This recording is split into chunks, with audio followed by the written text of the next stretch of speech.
안녕하세요. 아임사 요가의 명상입니다. 이번 영상에서는 저희 아임사 요가의 명상의 국제요가 강사 교육 RYT 200 과정을 소개하려고 해요. 저희 아임사 요가의 명상은 요가 얼라이언스 인증 교육기관이고요. 그래서 저희에게 교육을 받으신 후에는 자격증이 RYT 200 또는 RYT 500을 받으실 수 있어요. 저희는 지금 영상에서는 RYT 200 과정을 소개하는 거고요. 요가 얼라이언스로 스쿨 인증을 받아서 교육을 시작한 거는 2010년부터였고요. 그래서 2023년 기준으로 벌써 13년째 교육을 하고 있고, 기수로는 지금 50기를 모집 중이에요. 49기는 토요반으로 진행을 하고 있는 중이고, 50기는 월요반으로 23년 12월부터 시작할 예정이에요. 그래서 조금 과정에 관심이 있으신 분들은 참고해 주시고요. 그러면 이제 이 RYT 200 과정에 대해서 좀 설명을 드릴게요. 먼저 이 내용은 제가 저희 블로그에 나와 있는 이미지들을 기준으로 해서 설명을 드릴 건데요. 먼저 이렇게 RYS 200과 RYS 300이 있어요. 그래서 저희는 200 과정을 진행하고 있고 또 500 과정도 진행을 하고 있고요. 요가 얼라이언스 인증을 받고 자격증, 수료증이 나가는 과정이다라고 보시면 되고요. 앞서 이제 말씀드린 설명이 쭉 나와 있고, RYT 200 과정은 결국에는 요가 지도자 과정인데, 요가란 무엇인가, 그리고 요가를 왜 하는가에서 출발을 할 거예요. 이게 몸에 대한 지식뿐만 아니라 요가 강사에게 필요한 요가 철학과 명상까지 함께 다루는 교육이 될 거고요. 또 요가를 통해서 자신의 몸과 마음에 대한 이해를 높이고 또 조화로운 삶을 살아가려는 분들이라면 누구에게나 이 요가 강사 교육을 열려 있을 거예요. 그래서 저희 요가 교육을 들으시는 분들을 크게 두 종류로, 두 부류로 카테고리를 나눠보자면, 첫 번째는 당연히 강사를 지망하시는 분들이 있고, 또 두 번째는 요가 수련을 취미로 하시지만 조금 깊게 이해하고 내 몸을 이해하고 나서 수련을 하고 싶다 하시는 분들이 계세요. 그리고 먼 훗날 기회가 되면 티칭도 해보실 생각이 있는 분들, 이렇게 두 카테고리로 나눠볼 수 있을 것 같고요. 그리고 과목으로 좀 커리큘럼을 설명하면서 왜 이렇게 커리큘럼을 짜게 됐는지 함께 말씀을 드릴게요. 먼저 RYT 200 커리큘럼에서 요가 철학, 명상, 그리고 요가 해부학, 아사나, 이렇게 이쪽은 몸, 이쪽은 마음을 다루는 파트로 구성을 했고요. 이제 요가 교육에서 요가 커리큘럼인데 몸과 마음으로 사람을 이해하게끔 구조화해 놓은 거거든요. 사실은 요가라고 하면 많은 분들이 동작, 아사나 이걸 떠올리실 텐데 그것만으로는 요가를 이해하기가 좀 어려워요. 비유를 들어드릴 건데요. 예를 들자면 이제 우리가 유치원 아이들을 상대로 공기, 산소 요 개념을 설명을 하는 거죠. 근데 이 공기라는 게, 산소라는 게 기체라서 눈에 보이지 않잖아요. 그래서 이 눈에 보이지 않는 걸 설명하려다 보니까 유치원 선생님께서 풍선을 사용한 거죠. 이제 풍선이 불기 전에는 이게 쪼글쪼글 이렇게 돼 있다가 이거를 후 하고 불고 나면 어때요? 커지죠. 이 후 하고 불어서 넣은 게 공기, 기체, 산소 이런 거고, 이 안에 그럼 뭔가로 가득 차서 풍선이 부풀게 됐잖아요. 그래서 아이들한테 풍선을 이렇게 불어서 이렇게 안에 공기, 기체, 산소 이런 것들을 불어 넣었더니 풍선이 커졌잖니? 그래서 이 안에 들어있는 게 기체, 공기라고 하는 거야 라고 설명을 하는 거죠. 근데 아이들의 입장에서는 이것도 좀 어려울 수가 있어요. 그래서 아이들이 처음에는 풍선이 공기인가 보다 라고 착각할 수도 있어요. 예를 들면 눈에 보이는 게 풍선이니까 풍선이 이제 눈에 보이기는 부풀어 오르고 하니까 이게 공기인가? 라는 거죠. 근데 사실은 이제 성장하면서 혹은 여러 가지 개념을 배우면서 나중에는 알게 되죠. 이 공기라는 게 사실은 풍선을 하지 않아도 알 수 있는 건데 눈에 보이지 않고 또 만져지지 않다 보니까 이거를 풍선이라는 도구를 써서 알려준 거구나 라는 걸 나중엔 이해할 수 있겠죠.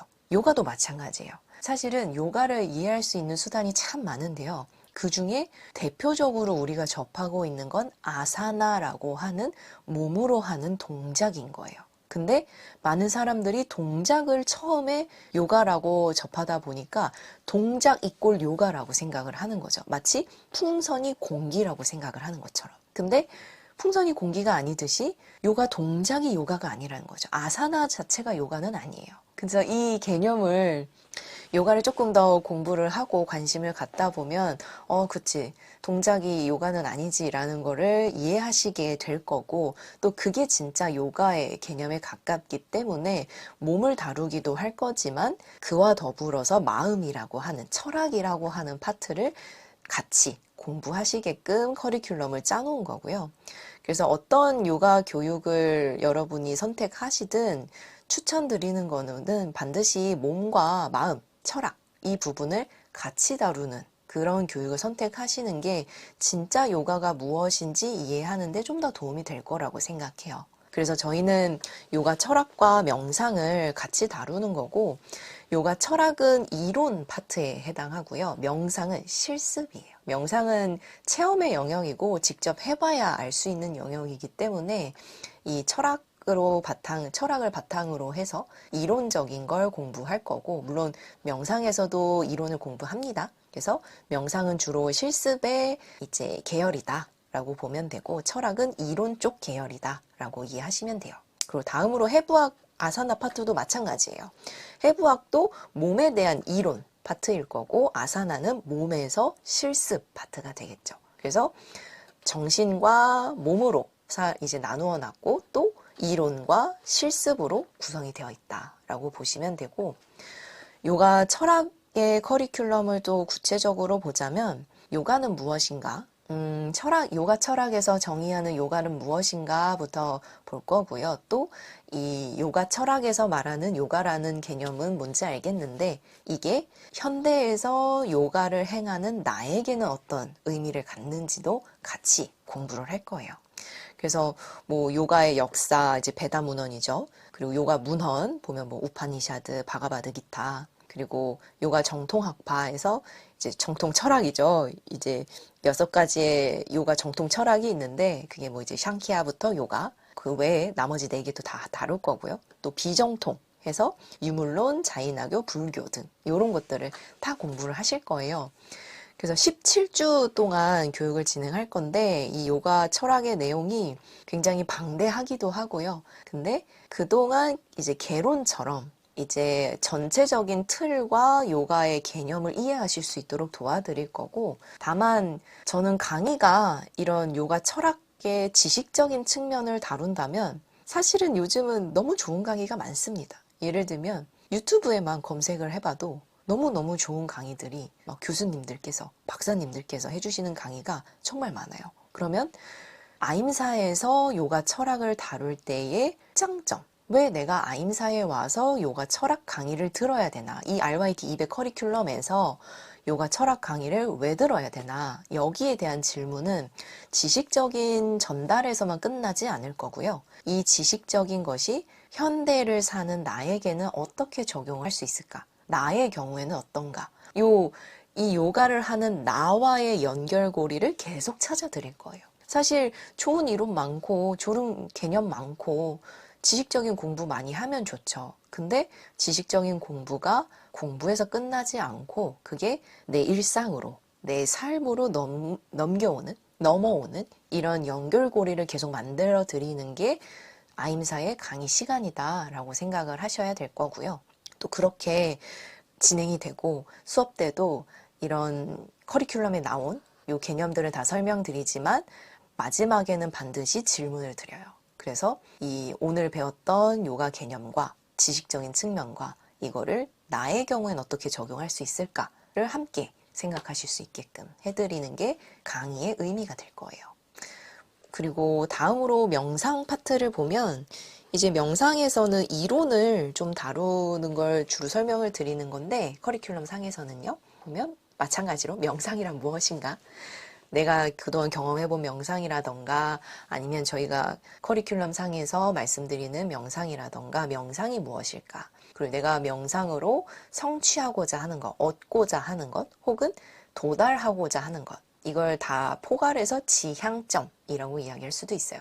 이런 명상의 지향점은 무엇일까? 이런 걸 생각을 해볼 거고, 또 아무래도 저희가 지도자 과정이고 자격증 과정이다 보니까 이 명상 파트에서도 다양한 명상법을 배웁니다. 그래서 이 명상 수업을 잘 듣고 실습을 잘 하시면 명상 지도도 하실 수가 있어요. 그래서 명상의 큰 두 갈래로 지법과 관법, 이걸 이제 사마디와 위파사나 두 가지로 나누어서 배울 거고요. 그리고 이완, 이제 뇌관법이죠. 의식과 이완해서 몸을 좀 이완하는 방법, 바디 스캐닝이에요. 그리고 마음이란 무엇인가? 그리고 명상 수련법으로 다양하거든요. 이제 수식관이나 뭐 알아차림이나 오감 명상이나 걷기 명상, 이제 여러 가지로 배우실 거고, 일상의 명상이 있죠. 그래서 음식 명상부터 해서 이런 다양한 명상 방법을 직접 배우고 이론적인 학습도 하지만 실습의 비중이 커요. 그래서 실습도 하시면서 직접 체험한 걸 바탕으로 지도까지 하실 수 있게 할 거고요. 또 저희 교육 과정의 가장 큰 특징이라고 한다면 매일 명상을 15분씩 하는 게 숙제예요. 그래서 명상을 15분씩 하셔서 일지를 작성하실 거고 그 일지를 일주일에 한 번씩 제출하실 거예요. 그러면 이제 수업 중에 일지에 대한 피드백도 드리고 또 수업 중에는 주로 이제 명상 방법을 설명드리거든요. 명상 방법을 강의를 하거나 아니면 일지에 대한 피드백을 하거나 이렇게 강의 시간을 활용하고 실습은 다 숙제로 내드려요. 그래서 그 숙제를 쭉 해서 일정 시간을 다 채우실 수 있게. 이 명상 숙제를 다 안 채우시면 수료가 안 됩니다. 그래서 명상 시간을 꼭 다 채우셔야 하고 매일매일 15분이니까요. 사실 하루 중에 15분 시간 내는 게 그렇게 어렵지는 않거든요. 근데 이 15분을 빼는 게 매일매일 하게 되면 또 좀 힘드실 수도 있기는 해요. 근데 이 15분의 시간 동안 직접 명상을 경험해 봄으로써 이게 나의 삶에 변화를 일으킨다. 특히 이로운 변화를 일으킨다. 라는 걸 체험하게 되시면 나중에는 학생들이 뭐 자연스럽게 15분 이상 하시게 되더라고요. 뭐 최소가 15분이고 15분보다 더 한다고 해서 감점이나 뭐 이런 건 없습니다. 그래서 최대한 명상을 할 수 있는 습관을 좀 들인다라고 생각하시면 좋을 것 같아요. 특히 저희가 교육 기간이 전체를 보면 4개월이 좀 넘어가는데 그 4개월 동안 매일매일 명상을 15분씩 한다는 건 정말 습관을 형성하는데 루틴을 잡아가는데 좋은 경험이 될 거예요.